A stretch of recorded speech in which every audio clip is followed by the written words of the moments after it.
Hi, everybody. Sarah here to talk about episode 5 of Alien Earth. This episode, we get a flashback to what happened on the ship leading up to the crash, which I honestly thought that they were going to just kind of leave that up to our imagination and not actually ever tell that story. But I'm glad that they did. They did it in a real interesting way, and it's not all about xenomorphs, which I found interesting. Anyway, we get kind of a focus on Morrow. We kind of see his motivations as to why he is so dead set on getting the specimens back and giving them to Yutani. I think there's a couple reasons there. Number one is his daughter, which we get we get a glimpse of what his life with his daughter was like. There's a nice scene of him and his daughter sitting by a fireside on a beach talking. And we can see that, he really loves her and he's trying to explain to her that he's going to have to be going away for a long time. We see him going through a memory box with some cards and letters and things he got from her. And we also see, sadly, that she died in a fire. We find out how she died. So we really feel like his purpose in life now is to fulfill this mission of getting the specimens back to Yutani. He begins an investigation. They show him questioning the different crew members, and Mr. Tang, who's really the creepiest member of this crew. He obsesses over this one girl in hypersleep, which is really kind of like, ooh. Anyway, so he's interviewing Mr. Tang, and you kind of feel like, is he the guy? Because he kind of is weird and all this stuff. But he basically tells Morrow, look, it's somebody has been waking up out of hypersleep, and the computer, they've, fooled the computer into believing that they've stayed in hypersleep the whole time. So Morrow goes back, he looks at the security footage, he sees, well, I think earlier, so, but anyway, he sees that there was somebody in there that opened the boxes that the eggs were in and also destroys the navigation and I believe the propulsion system of the ship also. And so Morrow is really trying to figure out who this guy is, and when Tang tells him look, somebody obviously woke up out of hypersleep and fooled the computer into thinking that they didn't. So he digs into the video files and has the computer recover them. We find out that Cavalier is behind all of this, that somehow Cavalier and a crew member have connected, and Cavalier convinces the crew member to cause the ship to crash in a Prodigy city so he can get the aliens, and he promises this crew member that he will get a new body to live in, like Wendy and all the Lost Boys. Of course, the crew member doesn't know about them, but anyway, so a lot of chaos ensues, but anyway, we'll stick with the Morrow storyline. So Morrow ends up, confronting the guy that sabotaged the ship and kills him. And, we see some other things happen, and then we end up with Morrow talking to Yutani, and they go back to present time. Morrow's talking to Yutani, and we find out that Yutani's grandmother took in Morrow as a kid. He was just sort of kind of a street rat with a bad arm, and she took him in, so he feels a great sense of loyalty to Yutani's grandmother, and he wants to fulfill the promise of getting the specimens home. So we see that, that his loyalty to her, even though she's passed on, his loyalty to her is what's really driving him and motivating him, in combination with the death of his daughter. He kind of doesn't have anything else to live for except to get these specimens back and fulfill this promise. That's his whole purpose in life now, and the episode ends on that. So I thought it was really good to get kind of more of an in-depth, understand some more facets of Morrow and why he is the way that he is. With other members of the crew, Chibuzo, she's the woman that's basically watching over all the creatures, feeding them, etc. Excuse me. She's opening up the container, putting a dead rat in to feed the vampire slugs. And in the container next to her is Octopus Eye, which we'll get more into her as we find out later. One of the slugs escapes. It basically crawls up to her water bottle, and Octo-Eye is like tapping on the glass. And I'm not sure if Octo-Eye is tapping on the glass to distract her from what the slug is doing or to try to get her attention to what the slug is doing. Not sure. I lean towards it was trying to get her, trying to warn her of what the slug was doing. Anyway, the slug crawls up the side of her water bottle, squirts a bunch of babies in there, which is really disgusting.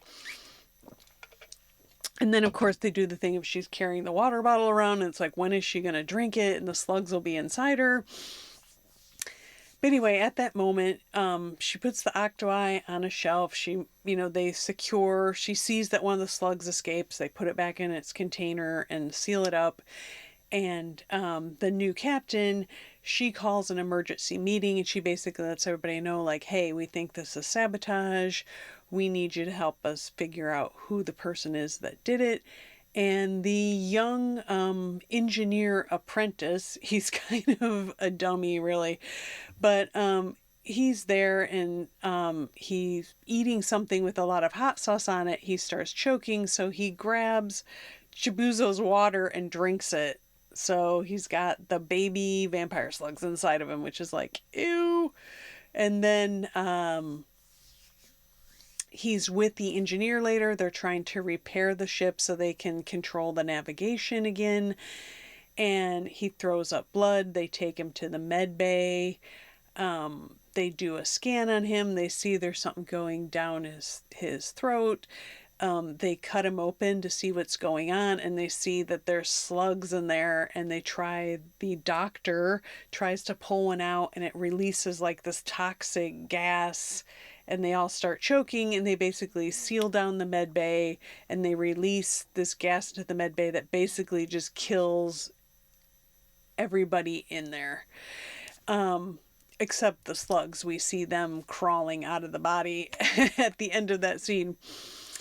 Anyway, back to the Octo-Eye.